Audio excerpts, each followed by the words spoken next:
صلوا علیہ یا رسول اللہ یا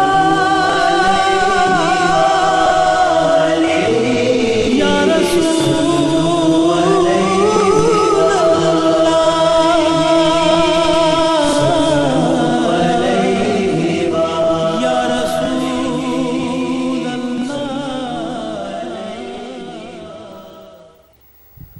ونصلی ونسلم على سيدنا ومولانا محمد رسوله النبي الأمين المكين الحنين الكريم الرؤوف الرحيم وعلى آله الطيبين الطاهرين وصحبه الكرام المتقين المخلصين. أما بعد فأعوذ بالله من الشيطان الرجيم. بسم الله الرحمن الرحيم.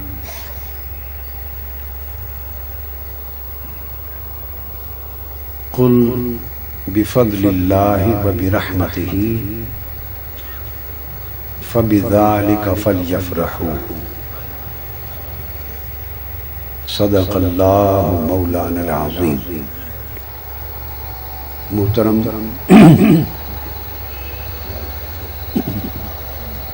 علماء کرام،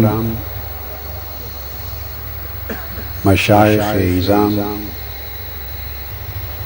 خواتین و حضرات اور عزیزان گرامی قدر، اللہ رب العزت کا شکر ہے جس کی توفیق سے آج ہم حضور نبی اکرم صلی اللہ علیہ وآلہ وسلم کے ماہ میلاد کا استقبالیہ منعقد کر رہے ہیں. یہ عظیم الشان جلسہ استقبال ربیع الاول کا منعقد ہو رہا ہے، اور اس جلسے کے منتظم حاجی طالب حسین اور ان کے والد گرامی اور ان کے تمام احباب اور پھر تحریک منہاج القرآن اور پاکستان عوامی تحریک کی جملہ تنظیمات اور کارکنان اور علاقے کے جملہ علماء، دینی، مذہبی اور سماجی تنظیمات، اور وہ سب عاشقان و غلامان مصطفیٰ صلی اللہ علیہ وآلہ وسلم جنہوں نے اس عظیم الشان محفل کے انعقاد میں حصہ لیا ہے، شرکت کی ہے، تعامل کیا ہے، سب مبارکباد کے مستحق ہیں کہ اللہ تبارک و تعالی نے آپ کو حضور علیہ السلام کے میلاد کی خوشی منانے کی توفیق عطا کی. چونکہ آج پہلی شب ہے ربیع الاول کی، اور میں نے یہ کہا کہ یہ جلسہ استقبال ربیع الاول کا ہے. آج سے آقا علیہ السلام کی میلاد پاک کی خوشیوں کا مہینہ شروع ہو رہا ہے. تو آج کی گفتگو میں اسی تصور اور اسی فلسفے پہ کرنا چاہتا ہوں کہ حضور علیہ السلام کے میلاد کا جشن منانا اور آقا کی ولادت باسعادت کی خوشیاں منانا اللہ اور اس کے رسول اور دین اسلام کی نگاہ میں کیسا ہے. تاکہ اس تصور کو سن کر سمجھ کر دل میں دماغ میں بسا کر پھر آپ یہ پورا مہینہ آقا علیہ السلام کے میلاد کی خوشیوں میں اور جشن کے منانے میں یوں مگن رہے کہ آپ فرزانے نہیں دیوانے نظر دیوانہ وار خوشیاں منائیں۔ اس خوشی سے بڑھ کر کائنات کی کوئی اور خوشی نہیں ہے، ساری خوشیاں اس خوشی پر قربان ہیں، اور کائنات کی ساری خوشیاں اس خوشی کا تصدق ہے، صدقہ ہے۔ اللہ رب العزت نے فرمایا قل، میرے حبیب مکرم صلی اللہ علیہ وآلہ وسلم فرما دیں بفضل اللہ و برحمتہ،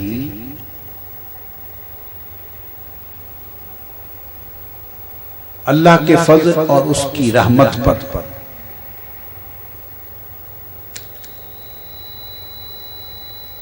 فبذالک فلیفرحوا، پس اسی اللہ کے فضل اور رحمت پر خوشیاں منایا کرو، خوشی مناؤ۔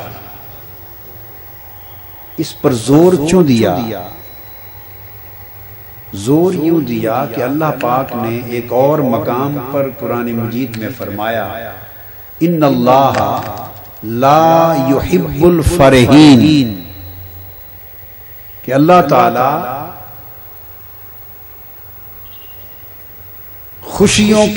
خوشیاں منانے اور خوشیوں کی دھوم دھام کرنے والوں کو پسند نہیں کرتا۔ قرآن مجید میں ان اللہ لا يحب الفرحین، یہ فرحت سے، جو لوگ فرحت میں خوشی میں دھوم دھام مچاتے ہیں اللہ انہیں پسند نہیں کرتا۔ حکم عمومی یہ تھا چونکہ خوشیوں میں دھوم دھام کرنا یہ تواضع اور انکساری اور شان بندگی کے خلاف ہے،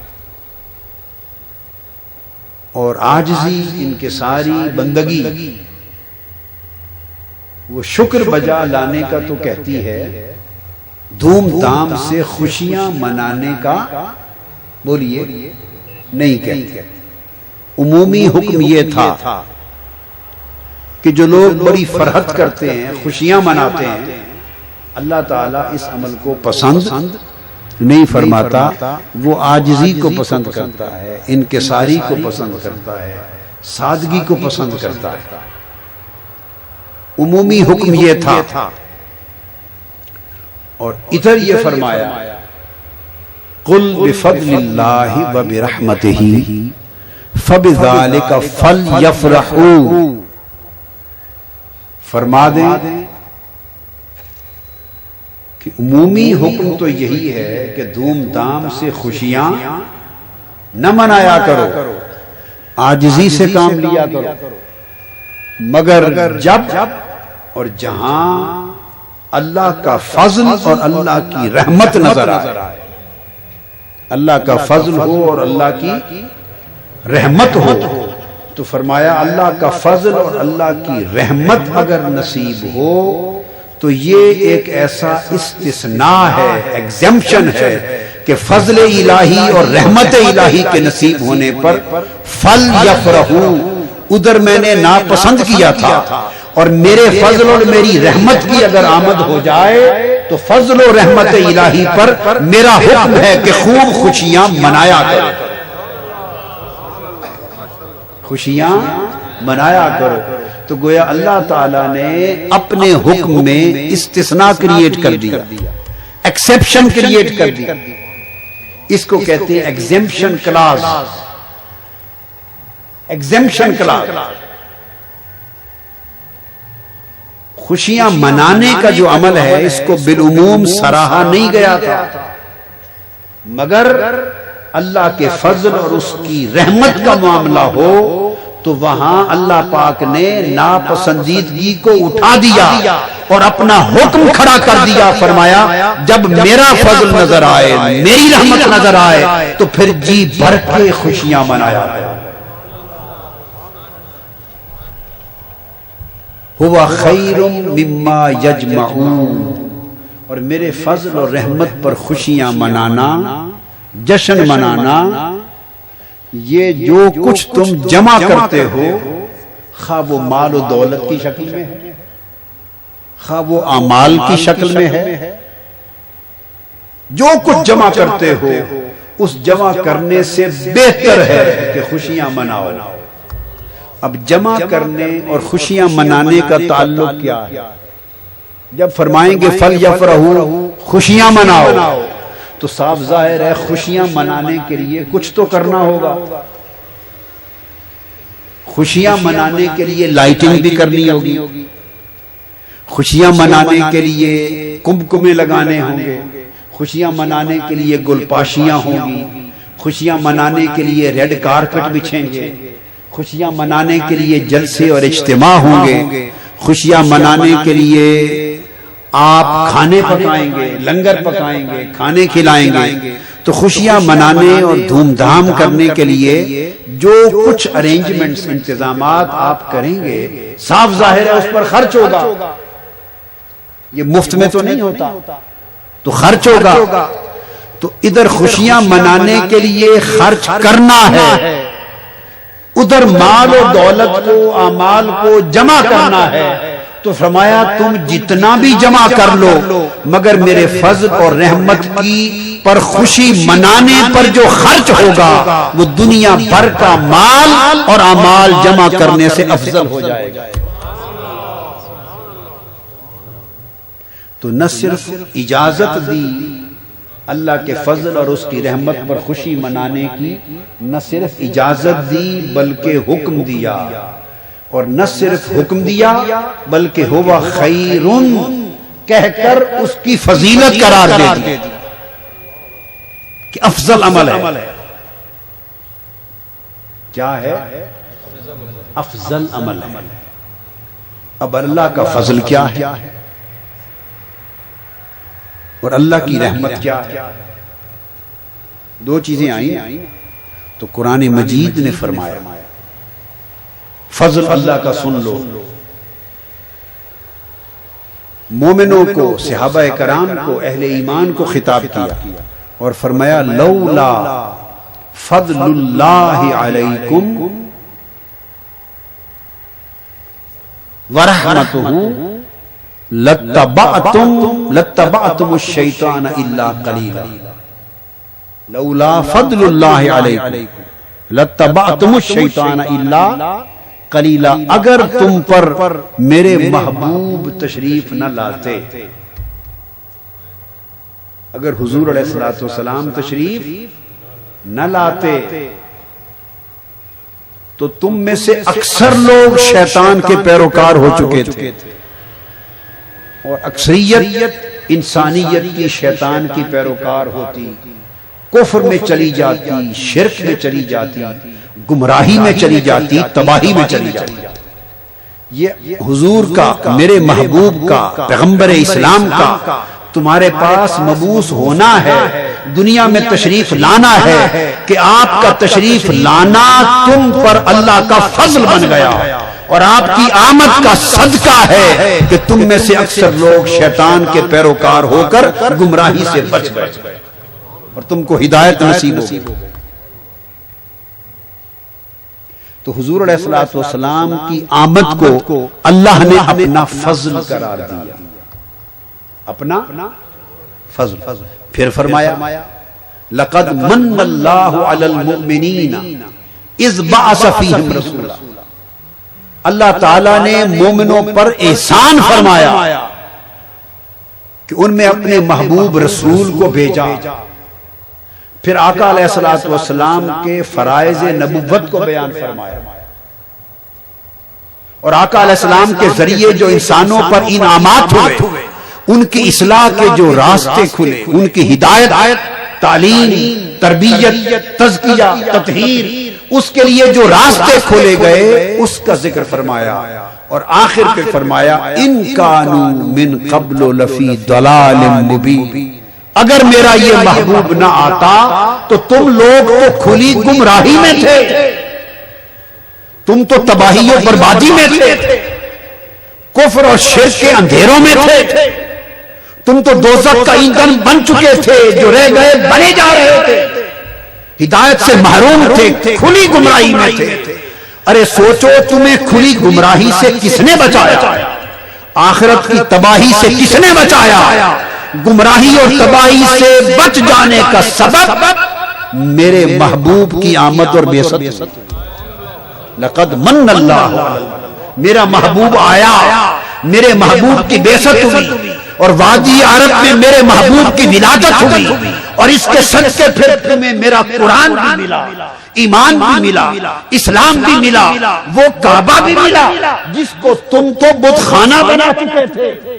وہ میرا گھر تھا، وہ میرا مرکز توحید تھا، وحدت قدا تھا، مگر 360 بت تھے اس میں، تو تمہیں تو کعبے کی شناخت نہ تھی، تمہیں تو وحدت قدا کی شناخت نہ تھی، توحید تم بھول چکے تھے، اپنے رب اور خالق کو تم بھول چکے تھے، ایمان کی دولت سے تم محروم ہو چکے تھے، اسلام سے محروم ہو چکے تھے، ہدایت سے محروم ہو چکے تھے۔ تم تو میرے گھر کعبے میں ننگا طواف کرتے تھے، سیٹیاں بجاتے تھے، تالیاں بجاتے تھے، بتوں کی پوجا کرتے تھے، تم میرے کھلے دشمن بن گئے تھے، گمراہی میں مبتلا تھے، تمہیں بچ جانے کی کوئی سبیل نہ تھی۔ شکر ادا کرو کہ میرا مصطفیٰ آیا، تم دوزخی تھے، اس کی آمد کے صدقے جنتی بن گئے۔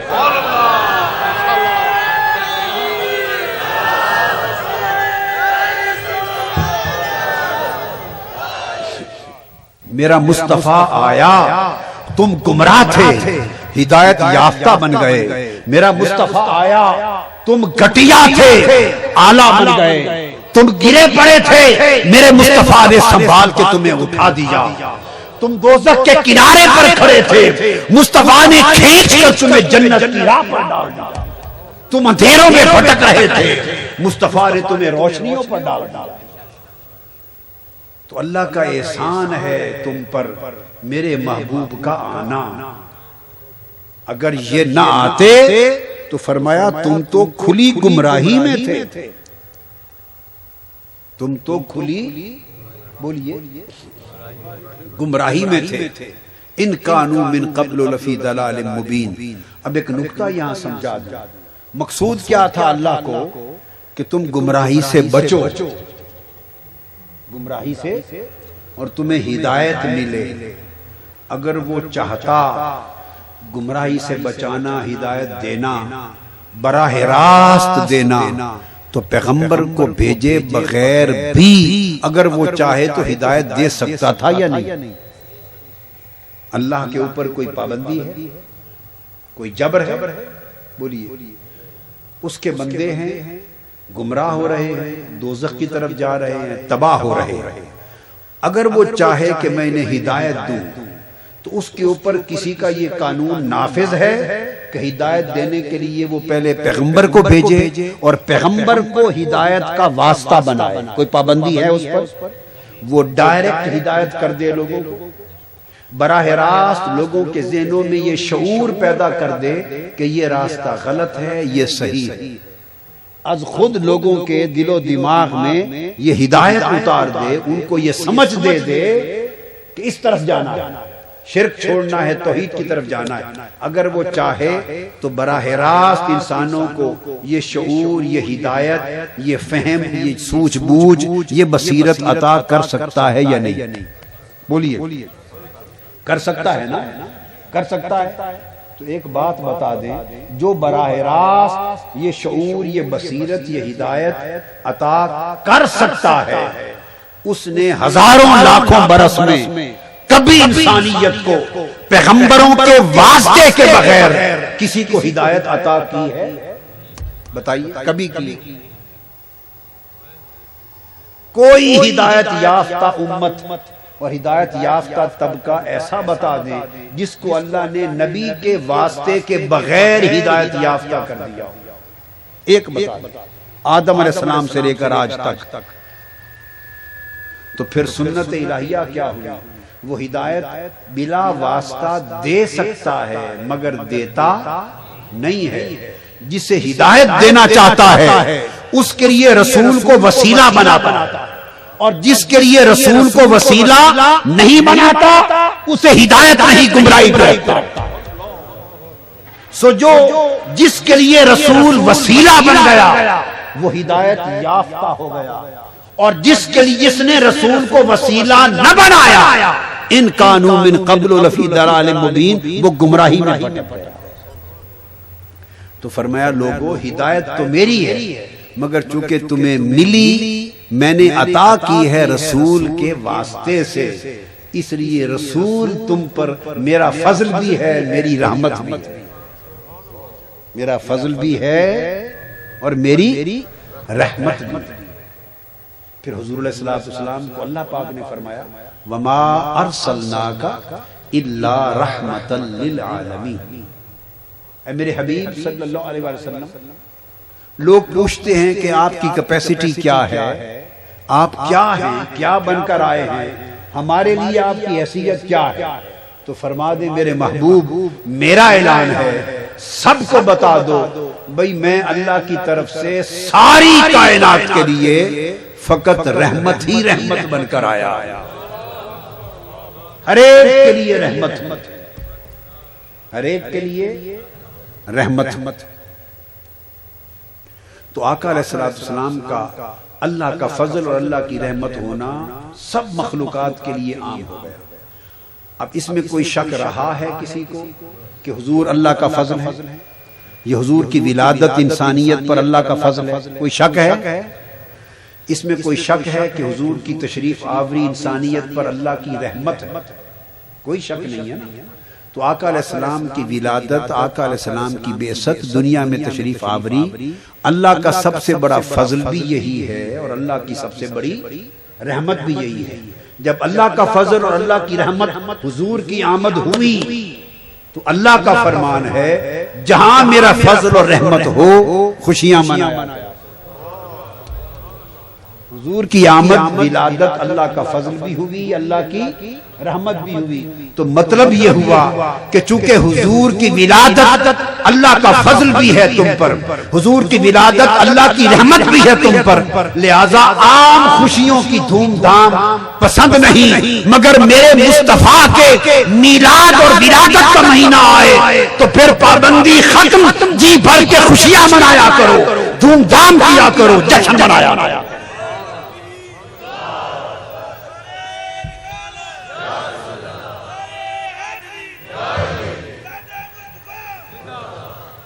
اب یہاں مفسرین نے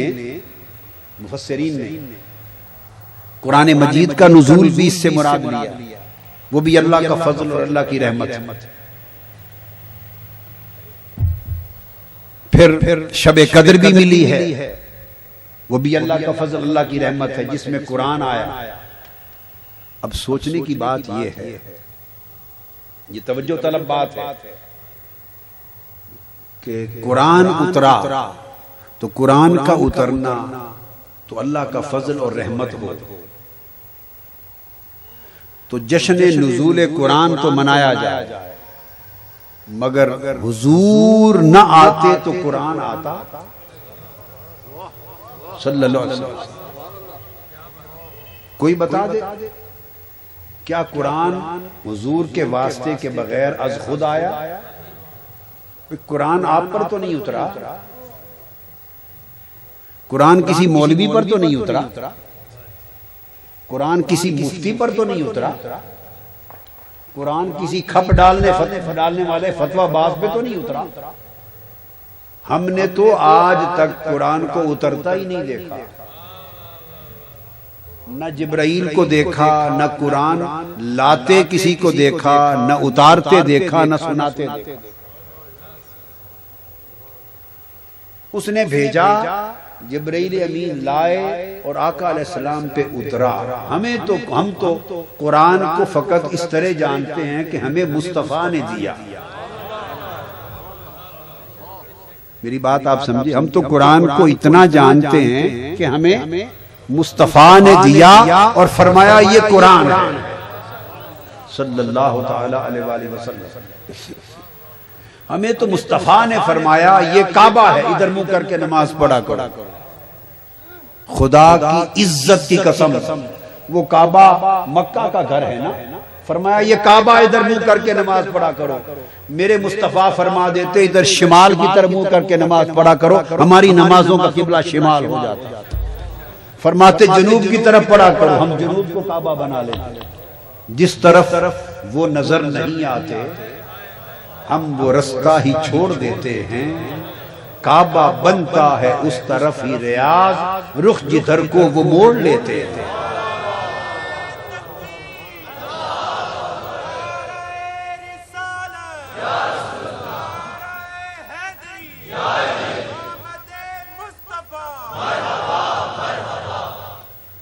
آقا علیہ السلام کی آمد سے پہلے صدیوں سے بلکہ ہزاروں سالوں سے ایمان والے بیت المقدس کی طرف منہ کر کے نماز پڑھتے تھے. آقا علیہ السلام کی خواہش ہوئی, اللہ نے پیار فرما دیا, اور حضور کی خواہش اور آپ کی طلب پر اللہ نے کعبہ بدل دیا اور فرمایا محبوب فَلَنُوَلِّيَنَّكَ قِبْلَةً تَرْضَاهَا, جدھر تو راضی ہے ہم ادھر ہی کعبے کو پھیر دیں گے. فَلَنُوَلِّيَنَّكَ قِبْلَةً تَرْضَاهَا, ترضاها ترضا فعل ہے, ترضا میں فعل اور فاعل ہے. ہا کی ضمیر قبلتن کی طرف ہے, وہ مفعول ہے. فرمایا محبوب ہم تم ادھر ہی پھیر دیں گے تمہیں اسی قبلے کی طرف. کون سا؟ اللہ پاک نے کیا یہ فرمایا جو میں نے پسند کر لیا ہے ادھر ہی پھیر دیں گے؟ بولیے, نہیں فرمایا. محبوب ہم اسی قبلے کی طرف آپ کو پھیر دیتے ہیں جو مجھے پسند ہے, یہ فرمایا. اسی قبلے کی طرف پھیر دیتے ہیں جس پر میں راضی ہو گیا ہوں, یہ فرمایا. بولیے بھائی, نہیں فرمایا. کیا یہ فرمایا اس قبلے کی طرف پھیر دیتے ہیں جس کا درجہ زیادہ ہے, اس قبلے کی طرف پھیر دیتے ہیں جو ابراہیم نے بنایا, جو اسماعیل نے بنایا؟ کچھ نہیں فرمایا. سادہ سی ایک بات کی, کہا فَلَنُوَلِّيَنَّكَ قِبْلَةً, ہم یقیناً محبوب آپ کو اسی قبلے کی طرف پھیر دیں گے. کون سا قبلہ؟ ترضاها, سنیا جس سے تو راضی ہے, جڑا تینوں پسند ہے. سنیا جڑا تینوں پسند ہے, جس سے تو ترضاها, اس کا ترجمہ ہے سنیا جس سے تو راضی ہے. ترجمہ کر رہا ہوں, تفسیر اور شرح نہیں کر رہا. اگر اس کی شرح کر دوں ترضاها کی تو پتہ نہیں پھر کیا کا کیا نئے مضمون کھل جائیں. میں صرف ترجمہ کر رہا ہوں. سنیا جس سے تو راضی ہے, جس پر آپ راضی ہیں اسی کو قبلہ بنا دیتے ہیں. ہمارا کیا ہے؟ ہماری عبادت کوئی قبلے کی محتاج تھوڑی ہے. تو قبلے بھی آپ کی رضا کے لیے ہیں, قبلے بھی آپ کی رضا کے لیے ہیں, کعبہ بھی آپ کی رضا کے لیے ہے. محبوب سمتیں بھی تیری ہیں, جہتیں بھی تیری ہیں. للہ المشرق والمغرب, میرے لیے تو مشرق بھی برابر ہے مغرب بھی برابر ہے. مجھے کیا پڑی کہ ایک سمت کو کعبے کی بناؤں اور دوسری کو نہ بناؤں, ایک کو جھٹک دوں ایک کو اپنا لوں, مجھے کیا پڑی. میرے لیے تو ساری سمتیں برابر ہیں. محبوب جس طرف تیرا رخ ہو تو راضی ہو اسی کو قبلہ بنا دیتا. نعمت ہوئی نا. تو ہمیں تو حضور نے دے دیا یہ کعبہ ہے, ہم نے اس کو کعبہ بنا لیا. حضور نے فرما دیا یہ سارا نماز ہے. صحابہ کرام نے پوچھا کہ نماز یا رسول اللہ کیسے پڑھا کریں؟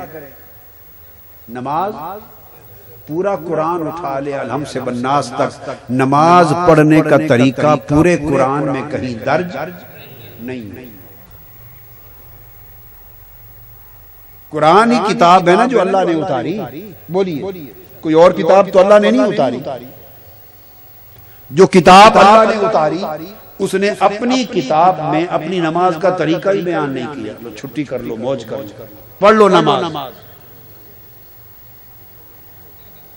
اس نے اپنی نماز کا طریقہ ہی اپنی کتاب میں بیان نہیں کیا. تو صحابہ کرام نے پوچھا آقا قرآن میں تو طریقہ ہی نہیں لکھا ہوا، کتنی رکعتیں کرنی ہیں، کہاں تک ہاتھ اٹھانے ہیں، کہاں باندھنے ہیں یا کہاں نہیں باندھنے، چھوڑنے ہیں، رکوع کرنے ہیں، سجود کرنے ہیں، کتنی بار کرنے ہیں، بیٹھنا ہے نہیں بیٹھنا، کھڑے ہونا ہے، چلتے پھرتے پڑھنی ہے، سلام پھیرنا ہے، تکبیر کرنی ہے، اس کے اندر کیا پڑھنا ہے. قرآن میں تو کچھ درج ہی نہیں ہے. تو اب نماز کیسے پڑھے؟ فرما دیا پڑھا کرو، فرما دیا نماز پڑھا کرو. تو کیسے پڑھے؟ میں ایک ہی مثال دے رہا ہوں. آقا علیہ السلام نے فرمایا ادھر آؤ، بلا لیا، فرمایا صلو، نماز پڑھو، نماز پڑھا کرو. آقا یہ تو بات سمجھ میں آ گئی کہ نماز پڑھا کریں، پر سوال ہے کیسے پڑھیں؟ طریقہ تو ہے ہی نہیں قرآن میں. فرمایا آؤ مجھے دیکھو، کما رأیتمونی اصلی، جیسے میں کرتا ہوں تم بھی ایسے ہی کیا کرو. بس یہ نماز. مجھے دیکھو جیسے میں کرتا جاؤں تم بھی ایسے ہی کرتے جاؤ، میری اداؤں کی ترتیب یاد کر لو، یہی نماز ہے. یہی نماز ہے. تو حضور نے فرمایا اعمال کر کے کھڑے ہوئے، پھر جھک گئے، پھر سجدے میں گئے، پھر بیٹھ گئے، یہ سارا کچھ کر کے فرمایا یہ نماز ہے. ہم نے تو اسی کو نماز مان لیا. اگر مولوی صاحب کے پاس اس کے علاوہ کوئی اور طریقہ درج ہے تو وہ بھی لے آئے قرآن میں. ہمیں تو کچھ نہیں ملا اور قرآن میں. حضور نے جیسا کیا فرمایا یہ نماز ہے، بس ہم نے نماز مان لی. تو جو بات سمجھنے والی ہے وہ یہ کہ ہمیں تو جو کچھ ملا آقا علیہ السلام کے صدقے سے ملا، تو قرآن بھی حضور کے ذریعے سے ملا. تو وہ جو حضور کے ذریعے سے ملا اس کے اترنے پر تو فضل و رحمت ہو، اور جس کے ذریعے سے ملا اس کی آمد کی رات فضل و رحمت کی رات ہی نہ ہو. یہ کیسے ہو گیا؟ جو اس نعمت کا سبب ہے وہ سب سے بڑی نعمت ہے. تو حضور علیہ السلام کی آمد قرآن کی نعمت کا سبب ہے، تو لہٰذا اس کی خوشی قرآن کی آمد کی خوشی سے بڑی خوشی ہوئی. اسی طرح شب قدر ہے. فرمایا لیلۃ القدر خیر من الف شہر، یہ وہ رات ہے 1000 مہینوں سے افضل ہے. 1000 مہینوں سے افضل ہے. اس میں کیا تتنزل الملائکۃ والروح فیہا، اس میں فرشتے اترتے ہیں. تو جس رات میں فرشتے اتریں وہ 1000 مہینوں سے افضل، اور جس رات میں مصطفیٰ اترے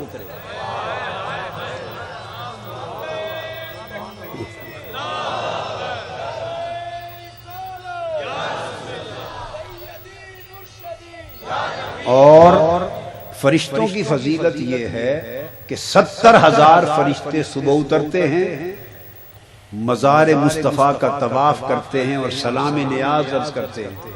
70,000 فرشتے شام کو اترتے ہیں حضور کے مزار اقدس کی زیارت اور سلام کے لیے، اور قیامت تک 1,40,000 فرشتے یومیہ اترتے رہیں گے، جن کی باری ایک بار آتی ہے دوبارہ نہیں آئے گی. یہ ہے فرشتوں کا اترنا.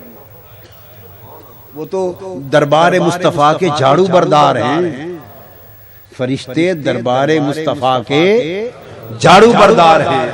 ارے جھاڑو بردار اتریں تو رات 1000 مہینوں سے افضل ہو جائے، اور سرکار ساری کائنات کی اترے تو اس کی فضیلت نہ ہو، اس کی خوشیاں نہ ہو، اس کا جشن نہ ہو. آقا علیہ السلام کی آمد کی رات، آمد کا دن، آمد کا مہینہ، کروڑوں مہینے، اربوں مہینے اس ماہ میلاد پر قربان. اور پھر بڑی جو خاص بات ہے وہ یہ کہ یہ جو فضیلت شب قدر کی ہے یہ اہل ایمان کے لیے ہے. کیا تو اس کی خیر کس کو ملتی ہے؟ اہل ایمان کو فقط. باقی انسانیت محروم ہے، مگر مصطفیٰ کی آمد فقط اہل ایمان کے لیے نہیں، مومن و کافر ساری کائنات انسانی کے لیے، سب کے لیے. ورحمت للعالمین، سارے جہانوں کے لیے رحمت ہے. تو آقا علیہ الصلوۃ والسلام کی ولادت اور آپ کے میلاد اور آمد کی جو خوشی ہے، جو جشن ہے، جس کا سما آج سے شروع ہو رہا ہے، وہ اعلیٰ ایمان کو حاصل کرنے کا ذریعہ ہے. ایمان کی اعلیٰ منزلوں تک پہنچنے کا ذریعہ. اب جو بات اس میں خاص توجہ طلب وہ یہ کہ چونکہ اس کی فضیلت ہے، اس کی فضیلت ہے، اور آقا علیہ السلام کی نسبت سے یہ کرم، یہ لطف، یہ اللہ کا فضل، یہ رحمت ہر ایک کو بلا استثناء ہوتی ہے. نبی کی ولادت کا جو دن ہوتا ہے، نبی کی ولادت کا دن جس کو آپ برتھ ڈے کہتے ہیں، وہ یوم میلاد ہے، یوم مولود ہے، یوم ولادت. اللہ کی بارگاہ سے بھی خاص سلام کے تحفے اترتے ہیں. سیدنا یحییٰ علیہ السلام کے لیے قرآن مجید میں فرمایا سلام علیہ یوم ولد. جس دن یحییٰ علیہ السلام کا میلاد ہوا، ولادت ہوئی، فرمایا اس دن اس پر خاص سلام. عیسیٰ علیہ السلام کے لیے فرمایا سلام علیہ یوم ولدت. جس دن میری ولادت ہوئی، میرا میلاد ہوا، سیدنا عیسیٰ علیہ السلام، حضرت یسوع مسیح علیہ السلام، جس دن میری ولادت ہوئی اس دن اللہ کا خاص سلام اترا. آپ بھی میلاد کے دن بطور خاص عمل میلاد کا کیا ہوتا ہے کہ حضور پر درود و سلام پڑھتے ہیں. خاص عمل ہے نا یہ جو ماہ میلاد میں سلام کی محفلیں سجاتے ہیں، یہ خاص سلام کی محفلیں سجانا یہ سنت الہیہ. میلاد پیغمبر کے دن اللہ پاک خاص سلام کرتا ہے. سلام علیہ یوم ولد اور سلام علیہ یوم ولدت. اب آپ کہیں گے صلاۃ و سلام اللہ پڑھتا ہے اور پیغمبر پہ پڑھتا ہے، تو آپ سوچیں گے کیا ہم کو بھی حصہ ملتا ہے اس میں سے؟ جب اللہ پاک نے یہ آیت اتاری ان اللہ و ملائکتہ یصلون علی النبی، کہ اللہ اور اس کے تمام فرشتے نبی صلی اللہ علیہ وسلم پر صلاۃ پڑھتے ہیں، جب آیت اتری تو صحابہ کرام خوش بھی ہوئے اور آقا علیہ السلام کی بارگاہ میں عرض کیا یا رسول اللہ، آپ کا طریقہ ہے کہ اللہ کی جو نعمت آپ کو عطا ہوتی ہے اس کا حصہ امت کو بھی دیتے ہیں. تو اب یہ خاص نعمت آپ کو عطا ہوئی ہے کہ اللہ اور اس کے سب فرشتے آپ پر صلاۃ پڑھ رہے ہیں، آپ پر صلاۃ پڑھ رہے ہیں. تو آقا کیا اس صلاۃ کی نعمت کا حصہ بھی غلاموں کو ملے گا؟ تو فوری آیت کریمہ اتری اور کہا یصلی علیکم وملائکتہ لیخرجکم من الظلمات الی النور. فرمایا ان کو خوشخبری سنا دو، ہاں جو میرے محبوب کی غلامی میں آ جائے گا، محبوب پر میں اور میرے فرشتے صلاۃ پڑھتے ہیں، اور جو میرے محبوب کا ہو جائے گا اس پر بھی میں بھی صلاۃ پڑھوں گا، میرے فرشتے بھی صلاۃ پڑھیں گے.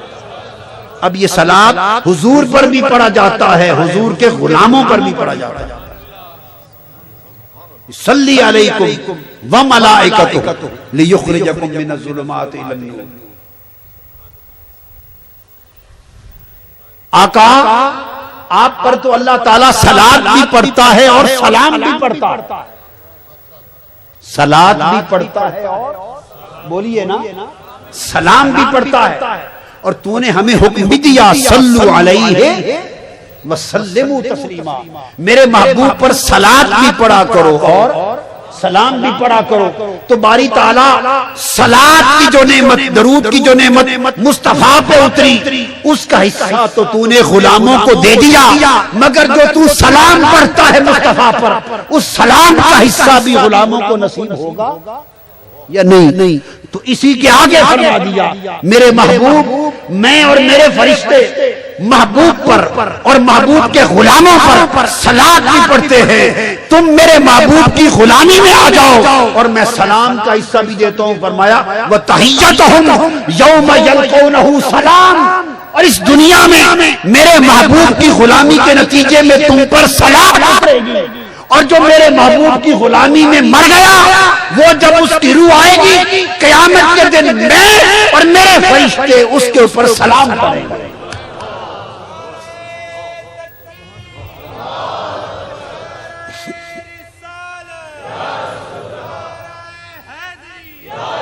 تو گویا وہ صلاۃ اور سلام جو آقا علیہ السلام کے اوپر ہر لمحے اترتا ہے اور یوم ولادت بطور خاص اترتا ہے، جو امتی حضور پر صلاۃ و سلام کے عمل میں شامل ہو جائے گا، اللہ اس پر بھی اپنے اور اپنے ملائکہ کے صلاۃ کا حصہ دے گا. جو امتی حضور کے سلام کی محفلیں سجائے گا، اللہ اس پر اور اس کے فرشتے بھی اس پر سلام کریں گے. وَتَحِيَّتُهُمْ يَوْمَ يَلْقَوْنَهُ سلام. جب تم آؤ گے میرے پاس تو میں سلام پڑھ کے تمہیں تحفے دوں گا. اور فرمایا سلام لک من اصحاب الیمین. تم میرے محبوب کی غلامی کا پٹا تو گلے میں ڈال کے دیکھو، قیامت کے دن جب تم کمروں سے اٹھو گے اور آگے آؤ گے، اے اہل یمین، اللہ خود تم پر سلام پڑھ رہا ہوگا. تو حضور پر سلام پڑھنے کا اجر یہ ہے کہ خدا تم پر سلام پڑھے گا. حضور پر سلام پڑھنے کا اجر کیا ہے کہ خدا تم پر سلام پڑھے گا. تو اتنی بڑی نعمت آقا علیہ السلام کے ذریعے تو امت کو گویا چونکہ یوم ولادت میں نے آیت پڑھی کہ میلاد کے دن خصوصی صلاۃ و سلام اترتا ہے، ورنہ تو ہر لمحے ہوتا ہے. اس خصوصی صلاۃ و سلام میں امت کو شریک کیا جاتا ہے. تو امت وہی شریک ہوگی نا جو صلاۃ و سلام کی دھوم مچائے گی. اگر آپ صلاۃ و سلام کی محافل نہیں سجائیں گے تو اللہ آپ پر صلاۃ کیوں بھیجے گا اور اللہ آپ کو سلام کیوں کرے گا؟ تو آیا ادھر آپ نے حضور پر سلام پڑھا، ادھر خدا نے آپ پر سلام پڑھا. تو سلام کا بدلہ سلام اور صلاۃ کا بدلہ صلاۃ.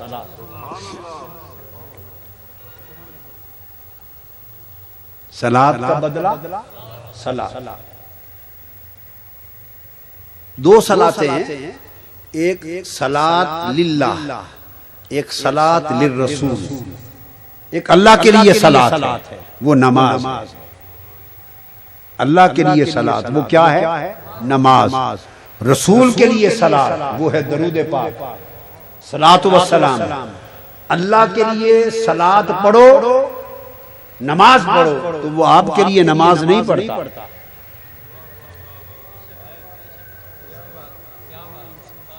اللہ کے لیے نماز پڑھو تو جواب میں آپ پر نماز نہیں پڑھتا.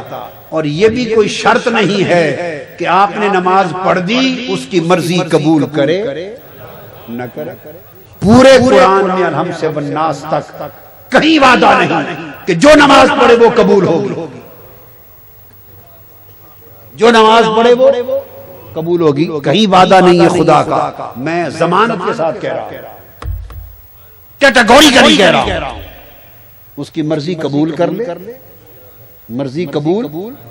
اور قرآن کہتا ہے سورہ الماؤن کو پڑھو، فَوَيْلٌ لِّلْمُصَلِّينَ الَّذِينَ هُمْ عَنْ صَلَاتِهِمْ سَاهُونَ. فرمایا ایسے نماز پڑھنے والے بھی ہیں جن کو دوزخ کے سب سے گہرے درجے میں پھینکا جائے گا. نماز بھی پڑھی اور دوزخ میں بھی گئے.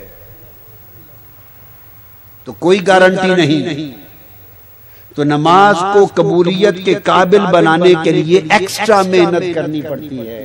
نیت اچھی ہو، اخلاص ہو، ریا نہ ہو، بندہ اور گناہ نہ کرے، ظلم نہ کرے، شرک نہ کرے، کفر نہ کرے، تو یہ ساری ہیلے کوششیں محنتیں کریں تو پھر نماز کی قبولیت کی امید لگتی ہے.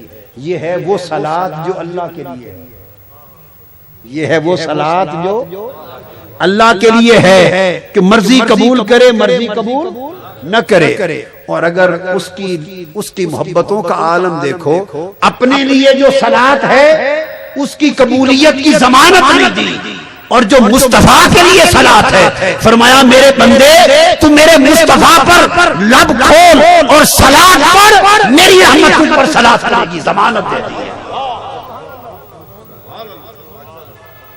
اس کی قبولیت کی گارنٹی ہے. جو شخص حضور پر درود پڑھے، نیک ہو یا بدکار، سن لیں میری بات، نیک ہو یا بدکار، مومن صالح ہو، متقی ہو، پرہیزگار ہو یا فاسق و فاجر، چور ہو، ڈاکو ہو، نیک ہو، تہجد گزار ہو، جیسا بھی ہو، کیا جیسا بھی ہو، جیسا مسلمان جو حضور پر درود و سلام پڑھے وہ کبھی رد ہوتا ہی نہیں. یہ جو گارنٹی حضور پر درود و سلام کی ہے، یہ گارنٹی روئے زمین پر کوئی نہیں دے سکتا. یہ گارنٹی نہ نماز کے لیے ہے، نہ روزے کے لیے ہے، نہ حج کے لیے ہے، نہ زکات کے لیے، کسی عبادت کے لیے گارنٹی نہیں، کسی عبادت کے لیے گارنٹی نہیں. آپ کر لیں اس کی مرضی، قیامت کے دن پتہ چلے گا کہ نامہ اعمال میں اگر اس نے قبول کر لی تو شامل ہو جائیں گی، نہیں کی تو پھینک دی جائیں گی.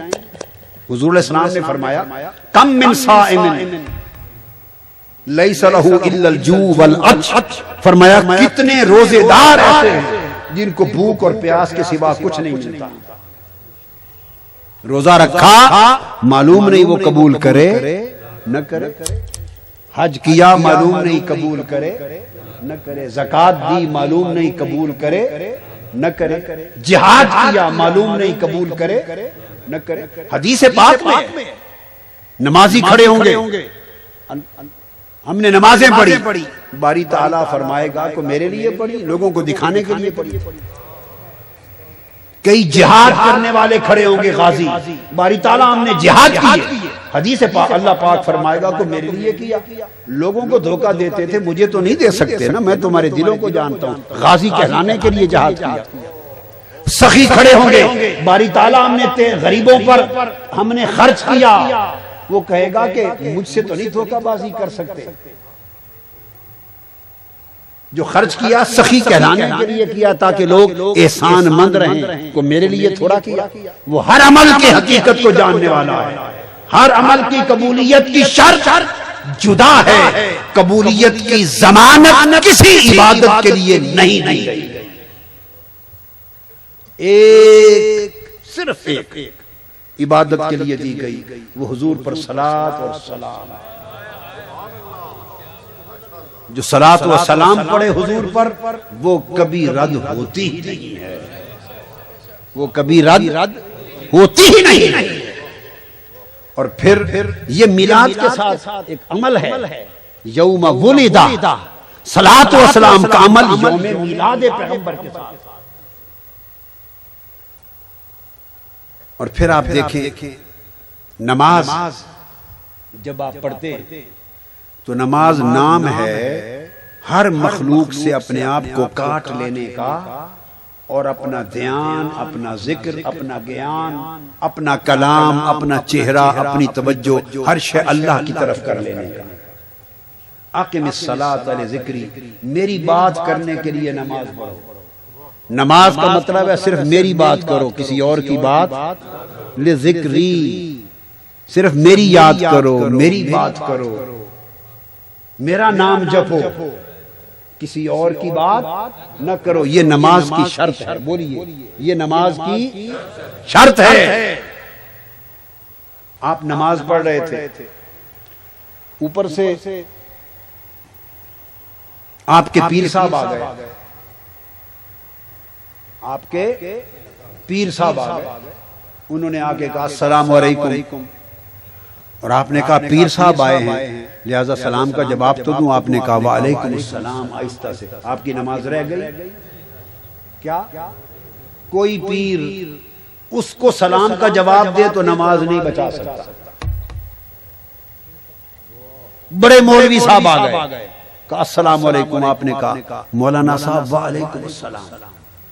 اب مولانا صاحب جو چاہے کر لے، نماز گئی، نہیں بچا سکتا.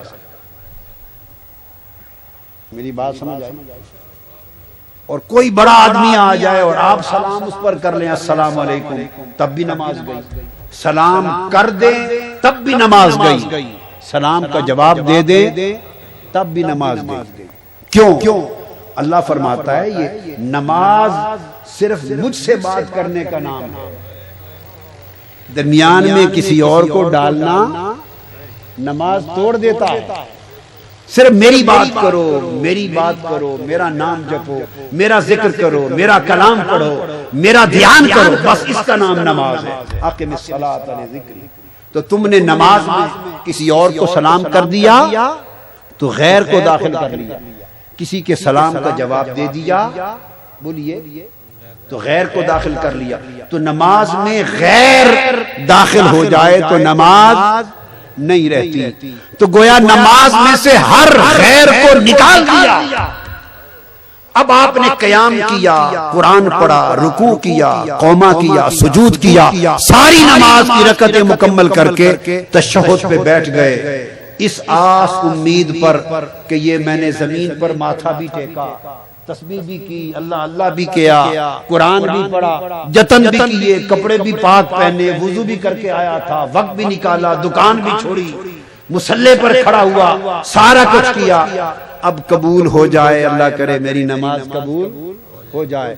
اللہ پاک فرماتے ہیں میرے بندے اگر پھر نماز میری قبول کروانی ہے تو ایک بہانہ تجھے دے دیتا ہوں. وہ کیا؟ فرمایا میری نماز میں کسی اور کو سلام کر دیا تب بھی نماز گئی، کسی کے سلام کا جواب دے دیا تب بھی نماز گئی. وہ نماز جو کسی غیر کا دخل گوارا نہیں کرتی، اس نماز کو پڑھنے کے وقت میں جب ہاتھ رانوں پر رکھ کر نماز کے رکوع و سجود ختم کر کے میری دہلیز پر سائل بن کے بیٹھا، اب یہاں نماز کی قبولیت کے لیے میرے مصطفیٰ پہ سلام پڑھ، میرے مصطفیٰ پہ، اور کہہ نماز میری ہے، اور کہہ یا نبی سلام علیکہ، السلام علیکہ ایھا النبی، یا رسول اللہ، یا نبی اللہ، اے نبی پاک آپ پر سلام ہو. باری تعالی نماز سارا دھیان تیری طرف تھا، یہاں لا کے تو نے محبوب پہ سلام کروا دیا، دھیان ادھر موڑ دیا. خود تو غیر سے روکا تھا کہ نماز میری میں غیر کی طرف دھیان نہ کرو. تو باری تعالیٰ فرماتا ہے کہ یہی مسئلہ تو تمہیں سمجھانا چاہتا ہوں، مصطفیٰ غیر ہوتا تو نماز میں سلام کیوں کرواتا؟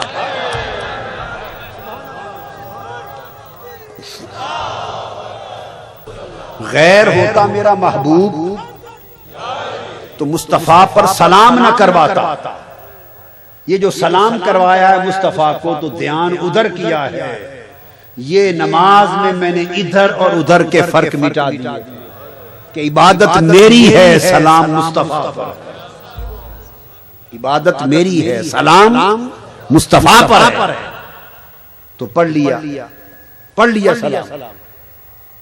آگے چل پڑے.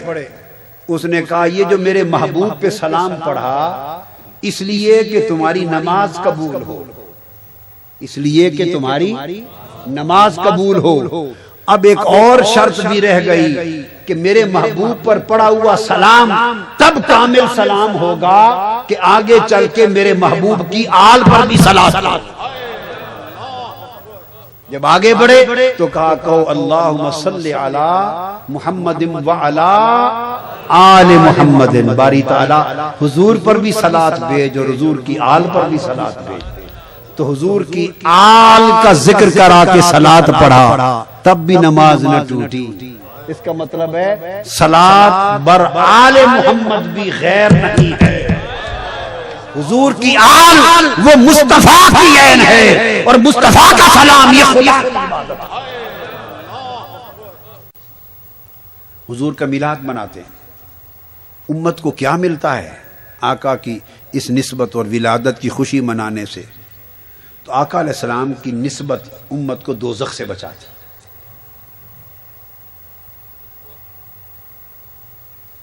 کم سے کم علل اقل. تو اس کے اوپر تو پھر حدیں نہیں، وہ موضوع ہی الگ ہو جاتا ہے اگر میں اس مضمون پہ چل نکلوں. امام قسطلانی المواہب اللدنیہ میں، بلکہ اس سے قبل امام زرقانی نے اور امام جلال الدین سیوطی نے بیان کیا کہ صحابہ کرام کو حضرت انس بن مالک رضی اللہ تعالیٰ عنہ نے گھر کھانے کی دعوت دی. کھانے کی دعوت دی. وہ کھانے کے لیے آ گئے. جب بیٹھ گئے تو آپ نے خادمہ سے فرمایا کہ دسترخوان بچھا دو. دسترخوان بچھ گیا، برتن لگ گئے. اس کے بعد جب کھانا لگ گیا تو آپ نے فرمایا وہ ایک رومال لاؤ.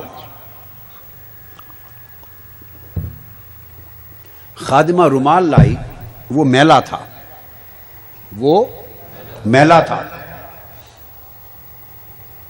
ساتھ تنور تھا، اس میں آگ جل رہی تھی، روٹیاں پک رہی ہوں گی. تو فرمایا یہ تنور جل رہا ہے. لے کر صحابہ کرام کے سامنے رومال کو اس تنور کی آگ میں ڈال دیا. تنور کی جلتی ہوئی آگ میں رومال ڈال دیا. صحابہ کرام کو معلوم نہیں تھا کہ کیسا رومال ہے. وہ سمجھی عجیب بات ہے، اب جل جائے گا. معلوم نہیں ایسا کیوں کیا. جب آگ میں خوب ڈالے رکھا اور نکالا تو وہ بالکل دھل کر سفید ہو گیا تھا، جیسے دھوبی پانی میں دھو دیتا ہے. صحابہ کرام نے پوچھا یہ کیا ماجرا ہے، آگ نے اس رومال کو جلایا کیوں نہیں؟ تو انس بن مالک رضی اللہ تعالیٰ عنہ فرمانے لگے یہ آقا علیہ السلام کا رومال ہے. یہ رومال ہے، آقا علیہ السلام نے اس سے چہرہ مبارک پوچھا تھا. یہ رومال آقا کے چہرے مبارک پہ لگا تھا، آپ نے پوچھا تھا، خوش کیا تھا اس سے چہرہ پاک. تو جس رومال کو چہرہ پاک کی نسبت لگی اسے آگ جلا نہیں سکتی. آگ جلا نہیں سکتی، یعنی آگ کا جلانا آگ کی تاثیر ہے، آگ کی فطرت ہے. اللہ تعالیٰ نے صرف اس رومال کی نسبت چہرہ مصطفیٰ سے تھی، آگ کی فطرت بدل دی، اس کی تاثیر بدل دی. آگ کیا لگے کہ نہ جلائے کپڑے کو، مگر اب نہیں جلا رہی.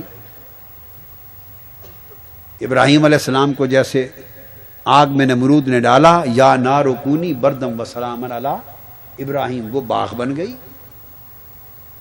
ٹھنڈک ہو گئی. تو وہ تو ابراہیم علیہ السلام تھا. یہاں ایک کپڑا ہے آقا کے چہرے پاک سے لگا ہے، آگ نہیں جلا سکتی اس نسبت سے. اور جس امتی کی نسبت محبت آقا علیہ السلام کے ساتھ ہو جائے اسے آگ کیوں جلائے گی، کیسے جلائے گی؟ آگ کی ہمت ہے جلا دے. اب امام قسطلانی نے المواہب اللدنیہ میں دوسری بیان کی حدیث، آپ نے فرمایا کہ قیامت کے دن کچھ لوگوں کے اعمال ایسے ہوں گے کہ وہ اپنے اعمال کے باعث دوزخ کے حقدار ہوں گے، دوزخ کے حقدار ہوں گے. تو دوزخ میں اللہ پاک ان کو ڈالنا چاہے گا. تو دوزخ میں ڈالنے کے لیے پہلے اللہ تعالیٰ انہیں حضور علیہ السلام کا اسم پاک بلا دے گا. آقا علیہ السلام کا اسم پاک بھول جائیں گے، بلا دیا جائے گا. جب اسم محمد بھول جائیں گے صلی اللہ علیہ وسلم تو دوزخ میں ڈال دیے جائیں گے. اور پھر جب انہیں دوزخ سے نکالنے کا وقت آئے گا، اپنا ٹینیور پنشمنٹ کا پیریڈ سزا کا پورا کر کے جب دوزخ سے نکالنے کا وقت آئے گا تو اللہ پاک فرمائے گا جبرائیل امین کو، جبرائیل جاؤ ان کو محمد کا نام سکھاؤ صلی اللہ علیہ وآلہ وسلم. جبرائیل امین آ کے انہیں حضور علیہ السلام کا نام سکھائیں گے، ان کو یاد آ جائے گا۔ جب آقا علیہ السلام کا نام یاد آ جائے گا تو وہ پکاریں گے محمد محمد محمد۔ جب حضور کا اسم پاک پکاریں گے، فرشتوں کو حکم دے گا باری تعالیٰ میرے محبوب کا نام جپ رہے ہیں، ان سب کو اس نام کے صدقے دوزخ سے نکال کے جنت میں ڈال دیں۔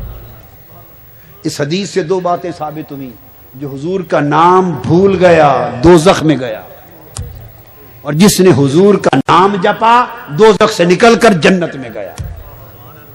تو آقا علیہ السلام کو بھولنا دوزخ کا باعث، اسم پاک کو بھولنا دوزخ کا باعث، اور آقا کے اسم پاک کو جپنا جنت کا باعث۔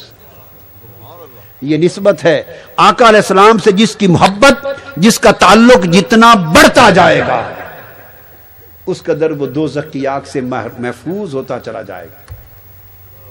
یہ تو ہے اس کی بات جو مومن تھا، نام بھول گیا، یاد آیا، اس پر دونوں احکام آ گئے، مگر آقا علیہ الصلوۃ والسلام کی نسبت اور آپ کی ولادت اور میلاد کی خوشی یہ تو اتنا بڑا عمل ہے کہ کافر نے بھی اگر وہ خوشی کر لی تو وہ بھی محروم سعادت نہیں رہا۔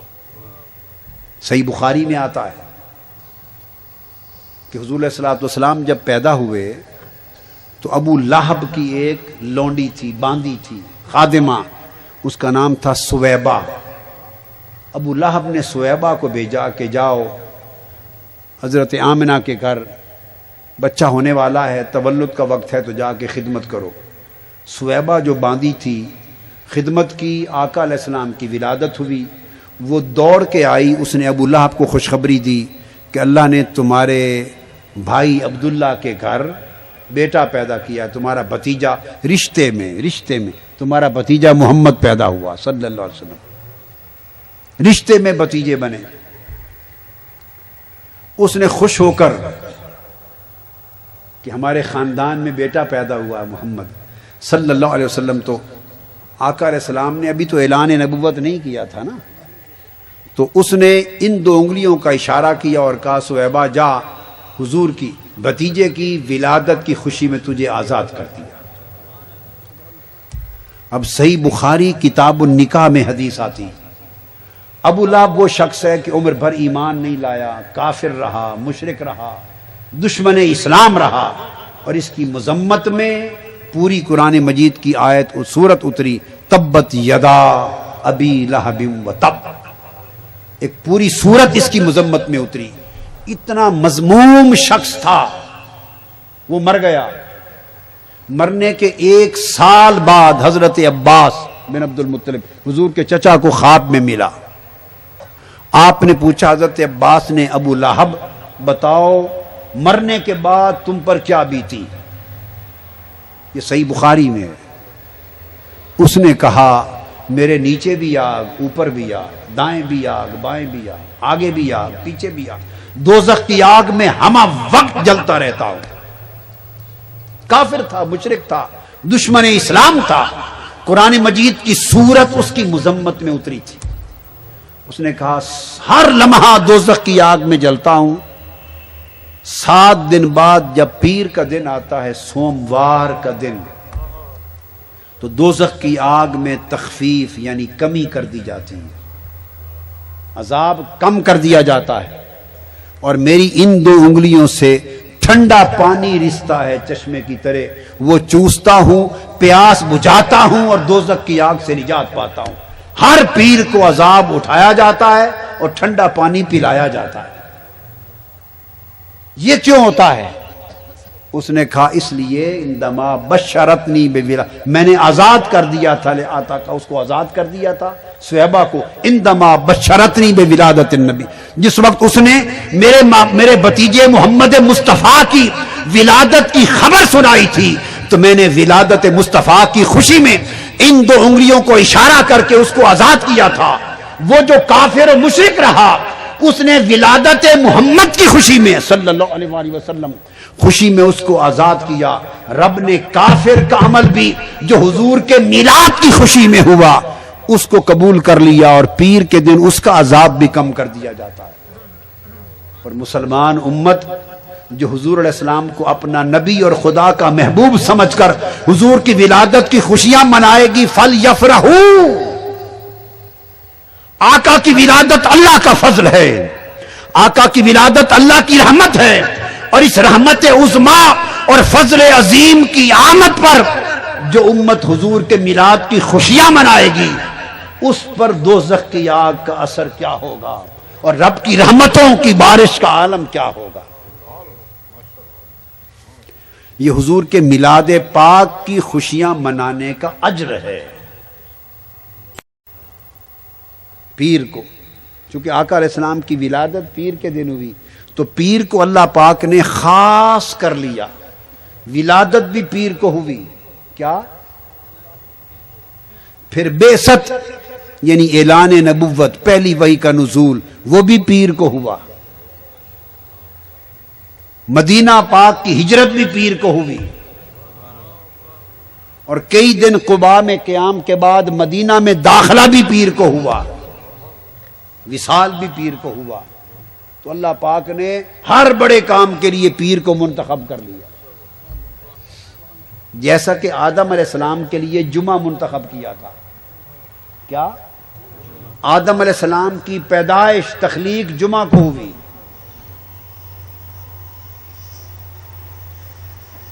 آدم علیہ السلام جنت میں آپ کو جمعہ کے دن ٹھہرایا گیا، آپ کی توبہ جمعہ کے دن قبول ہوئی، وصال جمعہ کے دن ہوا۔ آدم علیہ السلام کی حیات طیبہ کے ہر اہم کام کے لیے یوم جمعہ چنا۔ اب سوچنے کی بات ہے، ایک دن جس کو حضرت آدم سے نسبت ملی وہ امت محمدی کے لیے یوم عید ہے، اور وہ دن پیر کا سوموار جس کو مصطفیٰ سے نسبت ہوئی، وہ مصطفیٰ جن کے توسل سے حضرت آدم کی توبہ قبول ہوئی تھی، جن کی پیشانی میں مصطفیٰ کا نور رکھا گیا تھا، جنہوں نے پیدائش پر عرش معلیٰ کو دیکھا تو عرش معلیٰ کے چوپاؤں پہ مصطفیٰ کا نام خدا کے نام کے ساتھ درج تھا، جنہوں نے جنت کے درختوں کے پتے پتے پر مصطفیٰ کا نام پڑھا تھا، اور خدا کے ساتھ مصطفیٰ کا نام پڑھ کر اللہ کے حضور وسیلہ دے کر توبہ کی تھی۔ وہ پیغمبر جس دن کو اس کے لیے خاص کیا وہ امت کے لیے یوم عید بنے، اور جو دن ولادت مصطفیٰ سے لے کر وفات تک مصطفیٰ کے لیے خاص ہوا وہ حضور کی ولادت کا دن یوم عید نہ بنے۔ کتنی عجیب بات ہوگی۔ تو آقا علیہ السلام پھر یہ سال کے بعد جب حضور علیہ السلام کا یوم میلاد آتا ہے تو چونکہ امت کے لیے، مومن کے لیے اس سے بڑی خوشی کائنات میں اور کوئی نہیں، اس لیے ساری خوشیاں ان خوشیوں پر قربان ہو جاتی، ان خوشیوں پر قربان ہو جاتی۔ پھر آپ جلوس نکالتے ہیں، پھر آپ محفل کرتے ہیں، آپ کمکمے لگاتے ہیں، سجاتے ہیں، خوشیوں کا ایک سما بناتے ہیں، خوشیوں کا ایک سما بناتے ہیں، صلاۃ و سلام کرتے ہیں، کھڑے ہو جاتے ہیں، کھڑے ہو کر سلام پڑھتے ہیں۔ یہ سب کچھ، ان سب چیزوں کی اصل شریعت میں سنت محمدی اور حدیث پاک سے اور صحابہ کرام اور حضور علیہ السلام کے اپنے عمل سے ثابت ہے۔ جب کسی خوشی کا لمحہ یاد کرو تو اس لمحے کی کیفیتوں کو طاری کرو اپنے اوپر، جب کوئی غم کا لمحہ یاد کرو تو غم کی کیفیتیں طاری کرو۔ میں خاص بات بتا رہا ہوں، حدیث پاک میں ہے، یہ بھی صحیح بخاری میں، کہ حضور صلی اللہ علیہ وآلہ وسلم صحابہ کرام کے ہمراہ جب غزوہ تبوک کو تشریف لے گئے۔ کہاں؟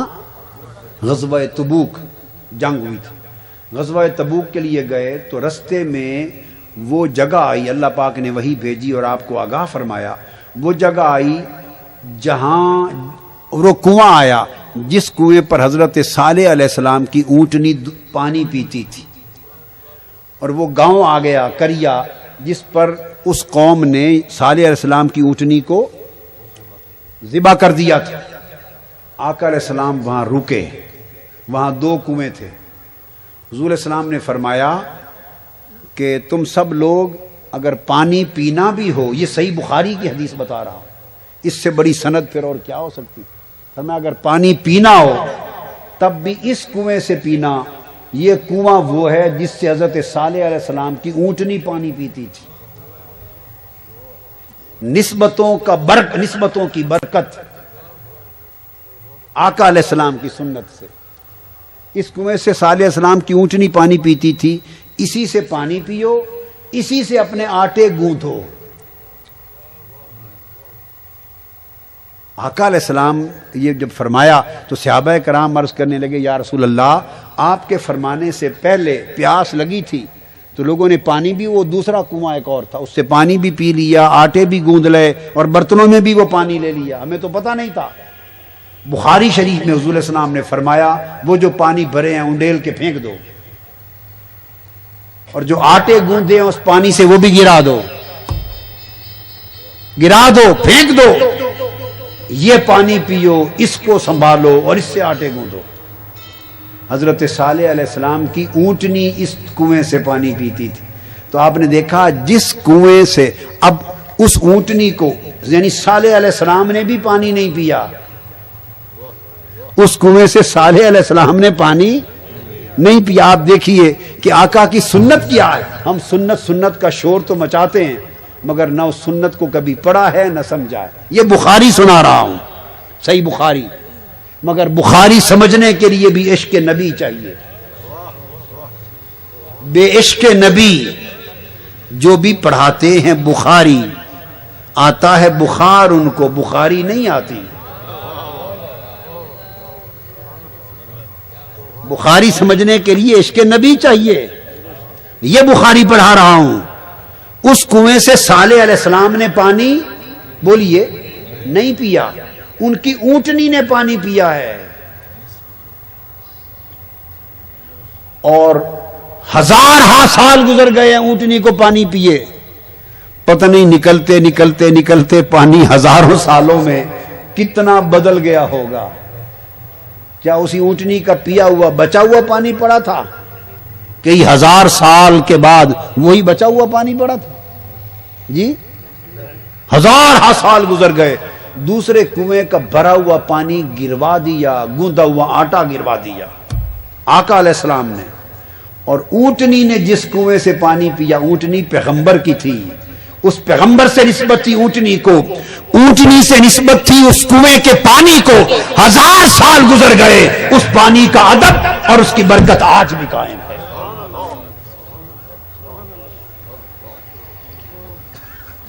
پھر آگے گئے، یہ تو نسبت کی برکت تھی، ایک ہی حدیث ہے. آگے گئے تو وہ آ گیا گاؤں، جس گاؤں میں پھر اونٹنی کو شہید کرنے کے بعد عذاب آیا تھا اس قوم پر.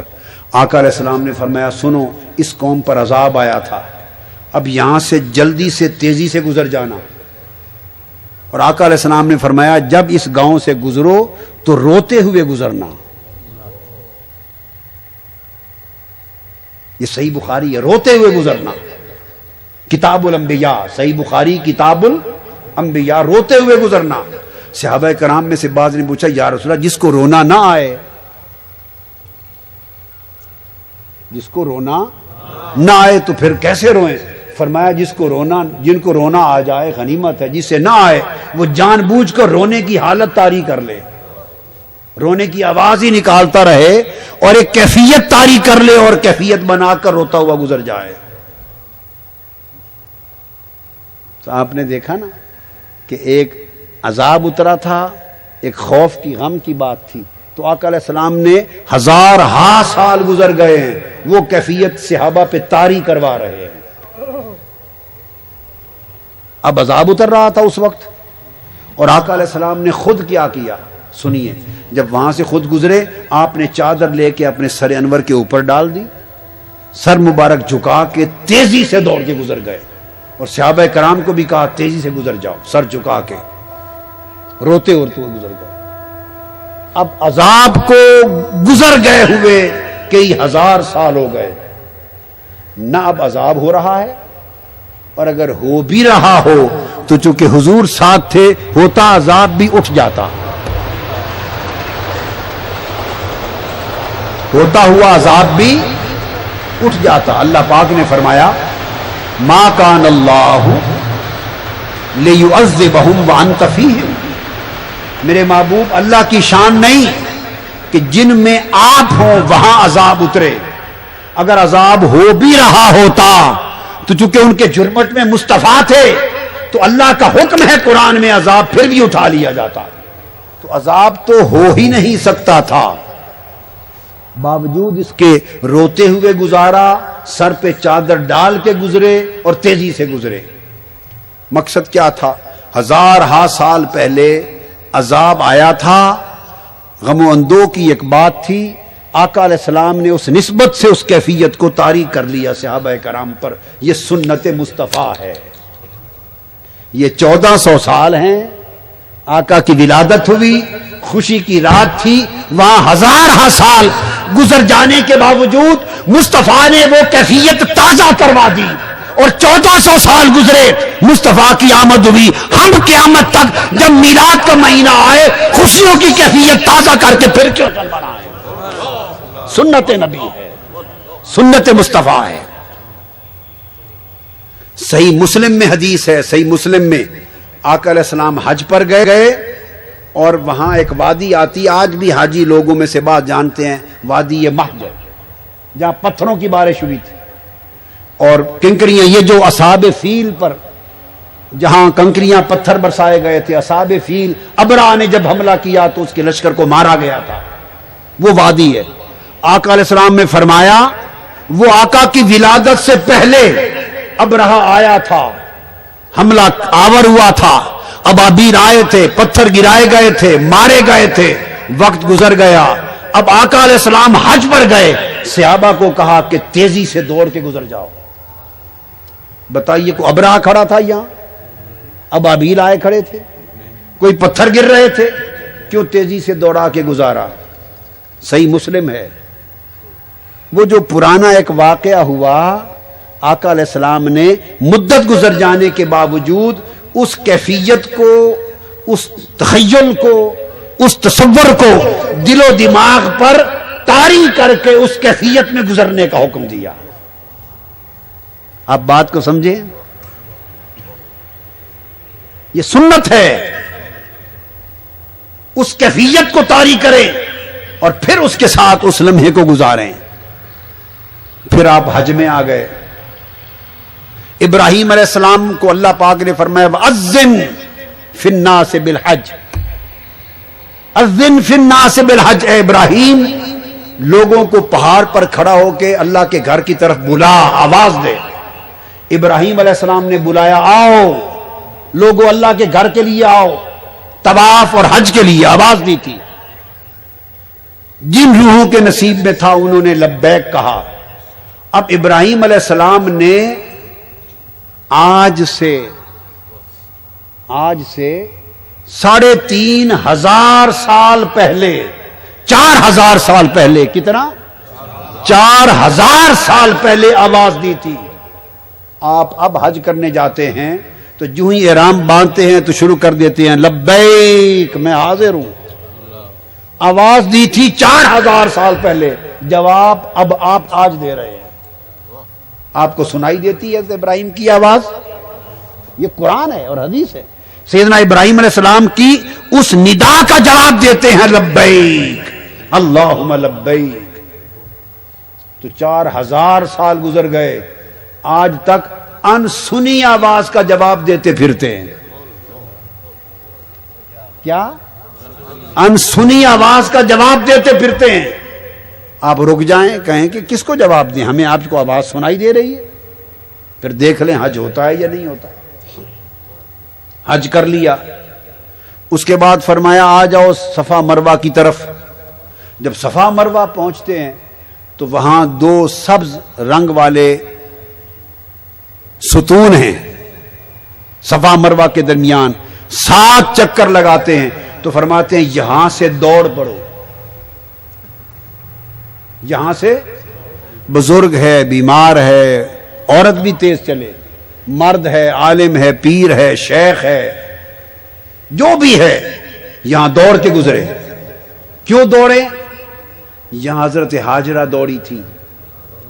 باری تعالیٰ وہ تو حضرت اسماعیل کے لیے پانی کی تلاش میں دوڑی تھی.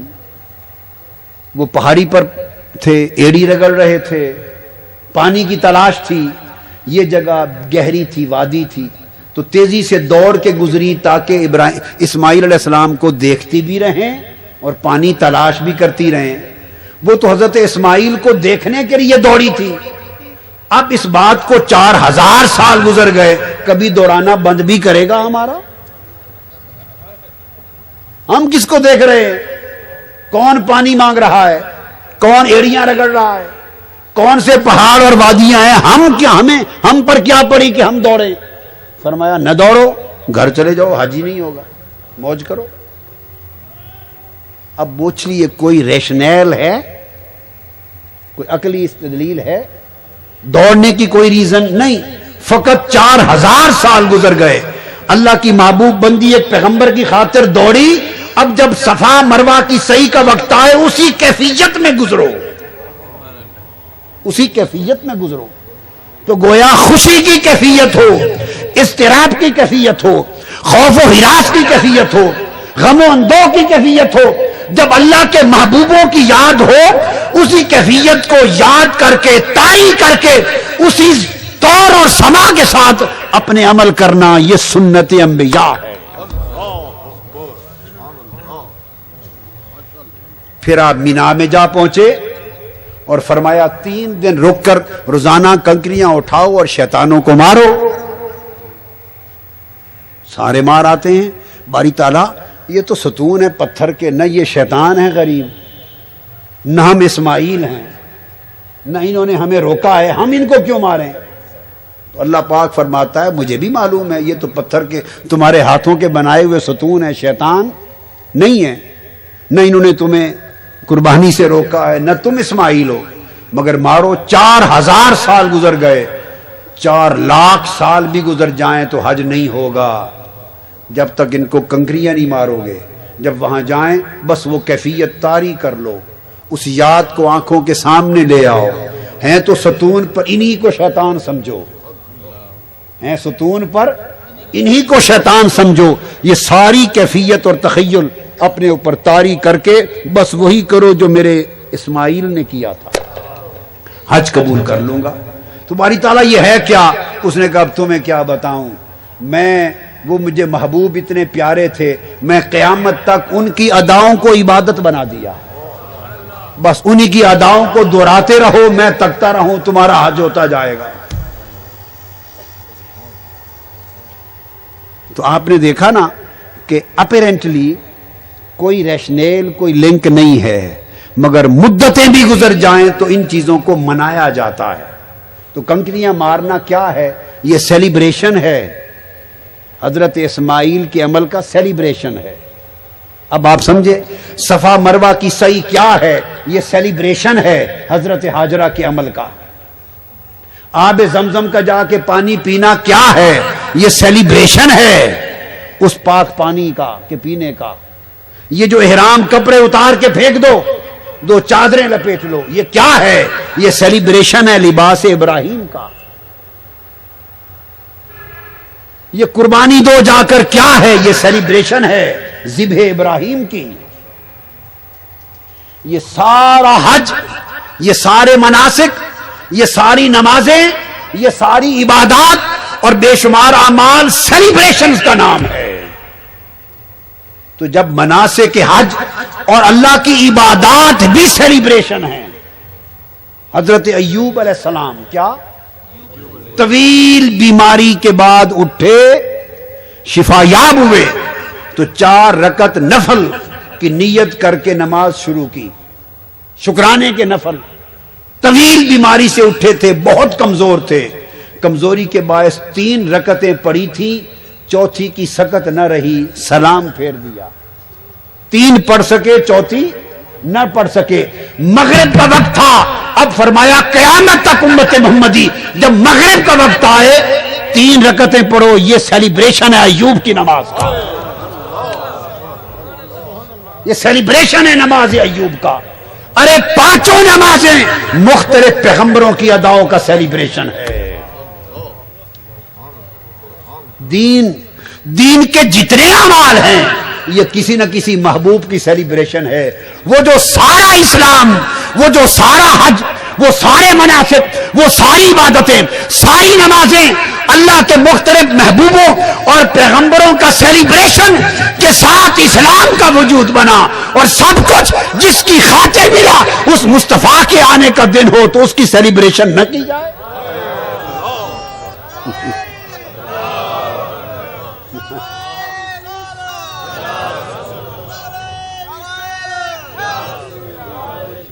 اس کو سیلیبریٹ نہ کی کہتے ہیں. سیلیبریشن نہیں ہے اسلام میں. کس جاہل نے یہ دین کی تعبیر کر لی؟ اسلام سارا ہی سیلیبریشن ہے. اسلام بولیے سارا سیلیبریشن ہے.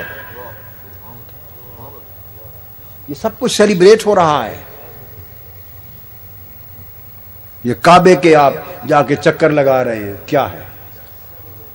کوئی جو کسی سے پوچھے عقل سے بتاؤ، پتھروں کا بنا ہوا ہے گھر ہے، بھاگتے جاتے ہو، چادریں پہن کے اس کے چکر لگانا شروع کر دیتے ہو، نہ اس میں کوئی نماز پڑھتے ہو، نہ رکوع نہ سجود، کچھ بھی نہیں، بس چکر لگاؤ. یہ حج ہو گیا. یہ کیوں؟ بس سیلیبریشن ہے. میرے ابراہیم نے ایسا کیا، میرے آدم نے ایسا کیا، میرا گھر بنایا. طواف سیلیبریشن ہے. کیا؟ طواف سیلیبریشن ہے. پھر سارے پتھر نکال دیے کعبے سے، یہ شرک ہے. سارے پتھر کعبے سے نکال دیے، بت اور پتھر کے. یہ اسلام تمہارے کعبے کا صحن اور تمہاری زندگیاں پتھروں سے پاک کرنے کے لیے آیا ہے. سارے پتھر نکال دیے. ایک پتھر کی باری آئی، کہا اس کو مت لے جانا، رہنے دو. وہ کون سا پتھر ہے؟ مقام ابراہیم. باری تعالیٰ ان پتھروں نے کیا بگاڑا تھا؟ وہ سارے اٹھا کے پھینک دیے. اس کو سنبھال لیا، کہا دیکھا نہیں اس پر ابراہیم کے قدم لگے ہیں، اس پتھر کو سیلیبریٹ کروانا ہے میں نے، اس کا سیلیبریشن ہوگا. تو اس پتھر کو کعبے کے صحن میں گاڑ دیا. کہاں؟ پہلے اس پتھروں کے بنے گھر کعبۃ اللہ عزت و شرف والا گھر بن گیا.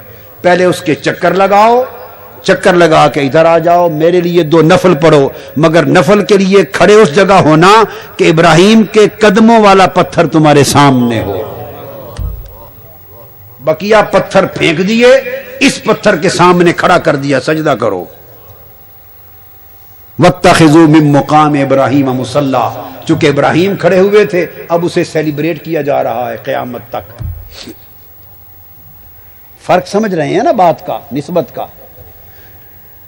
یہ جو آپ گھر میں پتھر لگاتے ہیں، دیواریں بناتے ہیں پتھر سے، جی صحن بناتے ہیں، تو پتھر دیواروں میں بھی لگتا ہے، پتھر صحن میں بھی لگتا ہے، پتھر باتھ روم میں بھی لگتا ہے، ٹوائلٹ میں بھی لگتا ہے، ہر جگہ لگتا ہے. تو یہ بھی پتھر ہے. یہ بھی بولیے نا، یہ بھی پتھر ہے. اور یہ انگوٹھی میں لگا ہوا ہے. اب فرق بتا رہا ہوں. یہ کیا ہے؟ برفی ہے؟ کیا ہے؟ جلیبی ہے؟ پھول ہے؟ بولیے نا. یہ بھی پتھر ہے. اس کا نام ہے عقیق. یہ بھی پتھر ہے. جو ٹوائلٹ میں لگا وہ بھی پتھر ہے. جو ہاتھ کی انگلی پہ سجا وہ بھی پتھر ہے.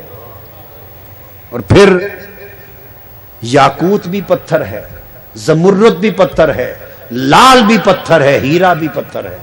جو بادشاہ اور ملکہ کے تاج میں سجا وہ بھی پتھر ہے. جو پاؤں کے نیچے آتا ہے ٹوائلٹ میں وہ بھی پتھر ہے. جو بادشاہوں کے تاج پہ سجتا ہے وہ بھی پتھر ہے. اور جو کعبۃ اللہ کے حرم میں لگا ہے وہ بھی پتھر ہے. اور جو کعبے کے دیوار پہ لگا ہے وہ بھی پتھر ہے. تو بولیے ہیں تو سارے پتھر، پر کیا سب پتھروں کو ایک جیسا جانو گے؟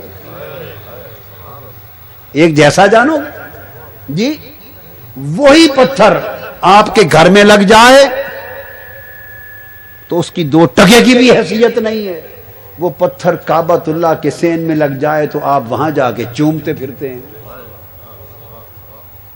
کوئی آپ سے پوچھے یہ پتھر آسمان سے آئے ہیں؟ اور پھر یہ سارے پتھر ہیں، پھر وہ بھی پتھر ہے جس پہ ابراہیم کا قدم لگا ہے، پھر وہ بھی پتھر ہے جس کو حجر اسود کہتے ہیں، جس کو چومنے کے لیے جاتے ہیں۔ تو ہیں سب پتھر، مگر جس پتھر کو نسبت مل گئی وہ پتھروں جیسا نہ رہا۔ ارے پتھر کو پیغمبر سے نسبت ہو جائے تو پتھروں کی ساری کائنات میں وہ پتھر جدا ہو جائے، اور جو پیغمبر اپنی نسبت سے پتھروں کو بے مثال کرتا ہے وہ پیغمبر خود کسی کی مثال کیسے ہوتا ہے؟ لہذا اس پیغمبر سے جس دن کی نسبت ہو گئی وہ دن دنوں میں بے مثال ہوا، اس پیغمبر سے جس رات کو نسبت ہوئی، جس مہینے کو نسبت ہوئی، وہ شب و ماہ میں بے مثال ہوا۔ اس لیے جب آقا کی نسبت نصیب ہوتی ہے تو وہ سارے عمل خدا کے ہاں مبرور عبادت بن جاتے ہیں، پھر وہ سیلیبریٹ ہوتے ہیں، پھر وہ سیلیبریٹ ہوتے ہیں۔ بنیادی چیز اللہ پاک نے قدم قدم پہ سکھایا۔ یہ آپ کا نام ہے مثال کے طور پہ، یہ لے لیں دریاب یوسف ہاشمی، یہ بیٹھے، ان کا نام ہے دریاب۔ کون کون سے حرف ہیں؟ دال، رے، یہ، الف، بے، ٹھیک ہے۔ آپ کا نام ہے، ہمارے پرانے فوٹوگرافر ہیں پاکستان فوٹو والے، کیا؟ Disney, Disney world, Disney photographer. دال، زے، نون، یہ حرف ہیں۔ بغدادی قاعدہ جس میں آپ الآباتا بچوں کو پڑھاتے ہیں، 28 حروف ہیں، 28 حروف جو قاعدے میں، وہی حرف ہیں سارے۔ یہ بات میں بڑی خاص بتا رہا ہوں، الف، بے، تے، جیم، یہ سارے حرف وہی 28 ہیں۔ اب ان حرفوں سے ایک آپ بنا لیں مختلف جملے،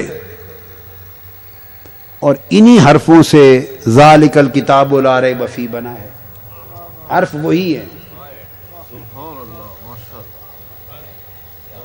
علم نشرح لک صدرک، وہی الف، وہی لام، وہی نون، وہی شین، وہی رے، وہی ہے، وہی حرف ہے نا۔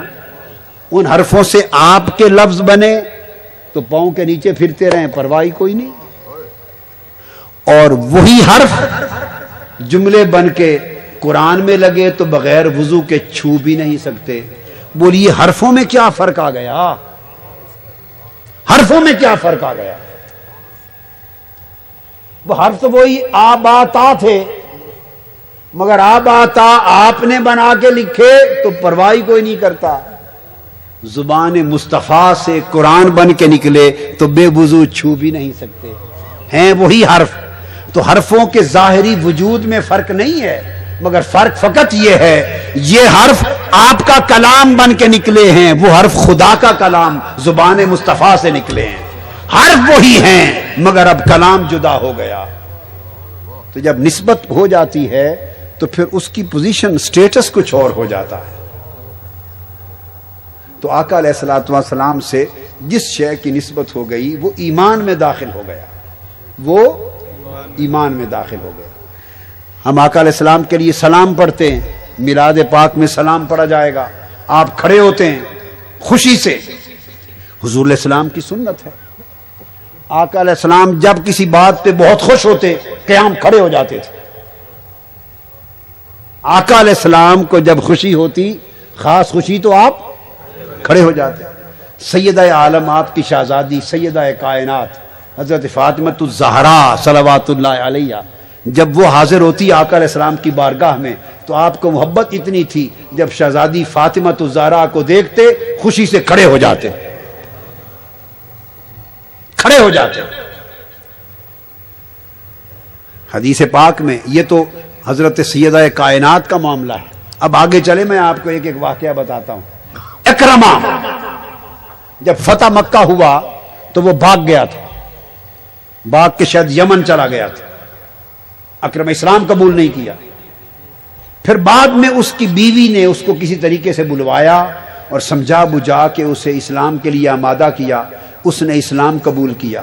جب اکرمہ کی بیوی اسے اسلام قبول کروا کے مسلمان کر کے حضور کی بارگاہ میں آئی اور خبر پہنچائی آقا اس نے اسلام قبول کر لیا ہے، خبر سن کے حضور اتنے خوش ہوئے کہ خوشی میں کھڑے ہو گئے۔ حدیث پاک میں ہے، اس کے اسلام قبول کرنے کی خبر سے اتنے خوش ہوئے کہ کھڑے ہو گئے. تو حضور کی سنت یہ ہے کہ جس بات پہ خوشی ہوتی قیام کرتے. صحیح بخاری میں ایک اور حدیث ہے کہ آقا علیہ السلام بیٹھے تشریف فرما تھے, کچھ بچے اور بچیاں کسی شادی کی تقریب سے واپس آ رہے تھے, اچھے اچھے لباس پہنے ہوئے تھے, بچے بچیاں تھے, شادی کی تقریب سے پلٹے. آقا علیہ السلام نے ان کو دیکھا, بڑے اچھے لگے, تو اچھے لگے, خوش ہوئے ان کو دیکھ کر. تو حدیث پاک میں خوش ہو کر حضور کھڑے ہو گئے اور کھڑے ہو کے فرمانے لگے اللہم, اللہ کا نام لیا اور کہا کہ انتم من احب الناس الیہ, میں تم سے بہت محبت کرتا ہوں اور محبت اور خوشی کے باعث میں کھڑا ہو گیا ہوں. تو آقا علیہ السلام کی مستقل سنت تھی, وہ بچوں اور بچیوں کے لیے جو اچھے لباس پہن کے شادی سے آ رہے تھے, انہیں دیکھ کے خوش ہوئے تو کھڑے ہو گئے. اکرما کو اسلام قبول کرتے, خبر سنی خوش ہوئے تو کھڑے ہو گئے. سیدہ کائنات کو دیکھتے خوش ہوتے کھڑے ہو جاتے. تو آقا علیہ السلام کی سنت تھی, جس شے سے محبت ہوتی, جس پر خوش ہوتے کھڑے ہو جاتے. تو آقا نے ایک سنت قائم کر دی کہ جس پر خوشی ہو کھڑے ہونا میری سنت ہے. مسلمانوں کو لاکھ خوشیاں ہوں گی, مگر خدا کی عزت کی قسم جب میلاد کا مہینہ آتا ہے, حضور کی ولادت کا ذکر ہوتا ہے, حضرت آمنہ کی جھولی میں آقا کی آمد کا ذکر ہوتا ہے اور میلاد پڑھا جاتا ہے, تو حضور کی ولادت کا ذکر سن کر اتنی خوشی ہوتی ہے کہ مصطفیٰ نے فرمایا جب خوشی ہو تو کھڑے ہو جایا کرو. جب میلاد کا ذکر ہوتا ہے تو خوشی میں مومن کھڑے ہو کر سلام پڑھنے لگ جاتے ہیں. تو حضور کی خوشی میں کھڑے ہونا, میلاد کا ذکر سن کر کھڑے ہونا, یہ خوشی میں کھڑا ہونا ہے اور یہ سنت مصطفیٰ ہے. یہ سنت مصطفیٰ ہے صلی اللہ علیہ وآلہ وسلم. تو یہ ساری خوشیاں جو بات بتانے کی ہے, چونکہ ساری خوشیوں کو نسبت حضور کی حاصل ہے. فرمایا وَيُطْعِمُونَ الطَّعَامَ عَلَىٰ حُبِّهِ, کھانا تو ہر کوئی کھاتا بھی ہے, کھلاتا بھی ہے, مگر اگر اللہ کی محبت میں کھانا کھلایا جائے, محبت میں, تو فرمایا اس کا درجہ کچھ اور ہو جاتا ہے. اس کا درجہ, تو کھانا محبت میں, اللہ کی محبت میں کھلایا تو اس کا درجہ کچھ اور ہو گیا. تو لنگر کھانے پکتے رہتے ہیں, مگر اگر حضور کی محبت میں پکایا کھلایا تو درجہ کچھ اور ہو جاتا ہے, نسبت حضور سے ہو گئی. کپڑے تو آپ بدلتے ہی رہتے ہیں, مگر حضور کے میلاد کی خوشی میں اچھے کپڑے پہنے تو ان کپڑوں کا پہنا عبادت ہو گیا. خوشیاں مناتے رہتے ہیں, مگر حضور کی ولادت کی خوشی میں جشن منائے تو درجہ کچھ اور ہو گیا. لہذا جتنے اعمال مسرت, جتنا اطعام, جتنا صدقہ, جتنا خیرات, جتنا لنگر, جتنا نیک غریبوں پہ خرچ کرنا, جتنے کمکمے, جتنی روشنیاں, جتنی لائٹنگ, جتنے جلسے, جتنے جلوس, ارے پاکستان کے قیام کے لیے سب کچھ کرتے ہیں. باہر میں جائیں وہ خوشیاں کہ مصطفیٰ کی ولادت کی خوشی نہ ہو اور خوشیوں پہ آپ جیتے پھریں, مر نہ جائیں آپ خوشی کرنے والے. سب خوشیاں حضور کی خوشی کے صدقے میں ہیں اور سب نعمتیں حضور کی ولادت کے صدقے میں ہیں. اس لیے آقا علیہ الصلوۃ والسلام کے میلاد کی خوشیوں کو منائیں پورے حلقے میں.